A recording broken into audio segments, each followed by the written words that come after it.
gol. Sim. Mas o que a gente espera do Flamengo na Libertadores são atuações desse nível dentro e fora de casa, obviamente com alguma oscilação, mas é um time para jogar com esse potencial e vencer com a facilidade que venceu hoje. É isso. Calçade, assistimos hoje o Flamengo pela primeira vez marcar mais de um gol numa partida nessa Libertadores. Incrível. Olá.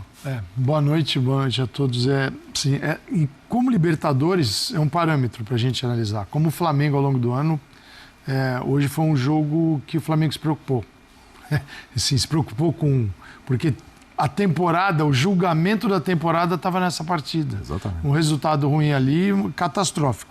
Agora, com a vitória, o Flamengo, esse grupo, tem tudo, leva, assim, conduz, não é uma loucura, é muito fácil de acontecer.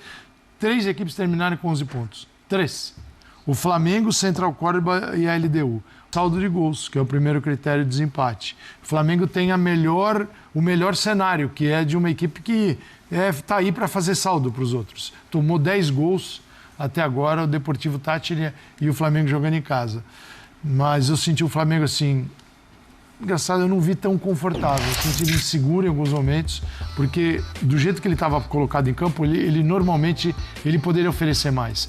É que tinham algo diferente. Diferente que é De La Cruz e Gerson fazendo papel de volantes. Sem a bola, às vezes, eles ficavam um pouco pelo caminho. A bola passava por eles pelo caminho, porque não é da natureza deles jogar sem um primeiro volante.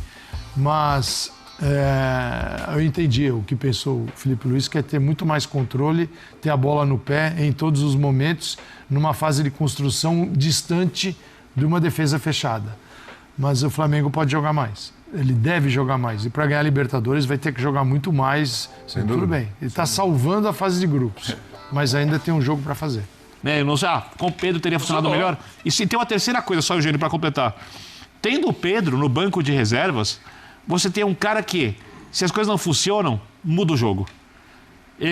Eu acho importante você ter um trunfo, um jogador, quando você tem um elenco tão bom, capaz de mudar completamente a partida, a cara da partida, de repente ele colocando um outro volante, um Gerson de construção pelo lado, né? Trazendo de repente Bruno para o lado, jogando com o centroavante, ou seja, ele passa a ter mais possibilidade de mudança de jogo do que ele teria se ele começasse com o Pedro. Então, eu acho que ele pensou no jogo não todo. Vamos ver a entrevista, obviamente, do Felipe para saber o que ele fez, mas eu acho que o plano de jogo funcionou e funcionou bem. Funcionou, porque o time entregou o que se necessitava. Era vencer o jogo por 2 gols de diferença. Esse é um ponto. Indiscutivelmente deu certo o plano dele. E até porque o Luiz Araújo acabou sendo, para mim, o melhor em campo, não exatamente pela função tática que ele exerceu, porque ele bateu muito bem o escanteio, fundamental, uma boa cobrança de bola parada para o jogo aéreo funcionar, ele bateu muito bem, e aí possibilitou a boa cabeçada do Ortiz, e estava na área, fora da posição original dele, para finalizar a jogada do segundo gol. Então ele foi decisivo, funcionou muito. O Luiz Araújo é um jogador que sempre entrega muito fisicamente, que vai para o jogo, que não tem medo, que se joga. Tinha tempo que ele não estava balançando as redes, hoje balançou as redes. Mas eram questões que foram colocadas, de repente, dentro de uma situação que se esperava que o Flamengo pudesse fazer mais gols diante do adversário, que a gente sabia viria fechado. Ele alternou, né? A LDU começou com o Minda jogando na linha de zagueiros, então era uma linha de 5, depois que leva o gol com 10 minutos, 9 para 10 minutos, o Minda passa a jogar como volante ao lado do Grueso. Então ele faz uma linha de 4, com 2 volantes, os homens de lado e 2 mais à frente. Mas nunca muito à frente, porque a LDU raras vezes passou do meio de campo com bola dominada. Poucas vezes ao longo do jogo. Foram 3 finalizações só, ou seja, o Flamengo conseguiu impedir a LDU de progredir no jogo. Acho que tem a ver também com o que falou o Eugênio no início. Assim, quando você tem De La Cruz e Gerson, os teus volantes, se perde a bola lá na frente, você está frito. É legal, é bonito e tal, mas assim, eles não têm o posicionamento do Pulgar, o entendimento espacial da função que o Pulgar tem. Eles não têm, não é a deles. Você pode adaptar, ter num jogo e tal, mas não é a mesma coisa. É que isso não foi requerido hoje. Mas ele não sabia o cenário que ele ia encontrar. Exato.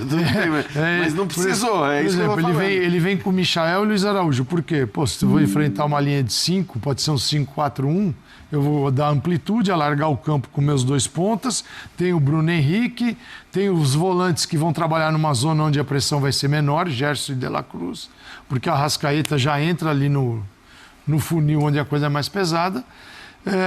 Só que se eu tiver uma pressão falha, aí a bola... Porque teve alguns momentos a bola passou, simplesmente passava pelo Gerson e pelo De La Cruz. Então, dependendo da característica do jogo, que o jogo assumisse, ele ia sofrer com esses dois volantes. Mas você concorda que a chance do jogo ter essa característica da LDU de imposição com bola, saindo jogando, era bem pequena, né? Mas não era, foi um jogo que todos eles sentiram, inclusive o treinador.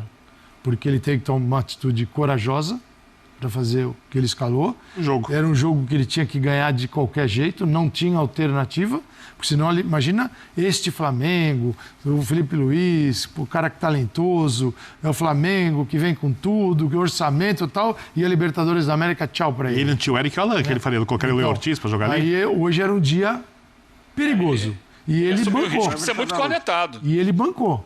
Ele bancou um time com os volantes que organizam mais, mas ele precisava de uma contrapartida, estou imaginando. Porque o dia, por isso daí o não com o Pedro. Porque o dia que o Pedro estiver bem, no mesmo nível dos demais jogadores, eu não acredito que o Pedro vai ficar nessa de entra e sai. Concordo. Ele vai jogar. Concordo. Se ele não jogou, é porque ele não podia entregar, naquele momento inicial, alguma coisa que ele estava pretendendo.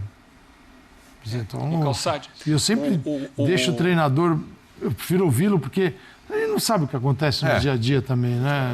Não sei, de repente o cara veio com uma dor no joelho e você não sabe. Se falou de um desgaste do Pedro no jogo contra o Bahia, inclusive, né? Mas aí, claro... Mas ele entrou no segundo tempo contra o Bahia. Então, mas o que eu estava lendo hoje, inclusive, é que se falava de um desgaste mesmo naquele segundo tempo contra o Bahia, né? A gente não sabe parece que o Pedro está evoluindo, está melhorando, sim, jogo a jogo, claro. Fisicamente a gente está falando, né? Tecnicamente... Mas ele veio progredindo. E vai começou jogando 15 minutos, passou para 20, passou para 30, sim, daqui a pouco 45.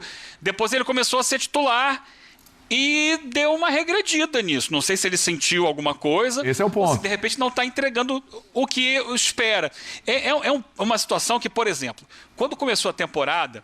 O Flamengo abriu mão de jogar com o centroavante. Ele coloca ali o Bruno Henrique, improvisado, que não tem a característica do homem de área em si.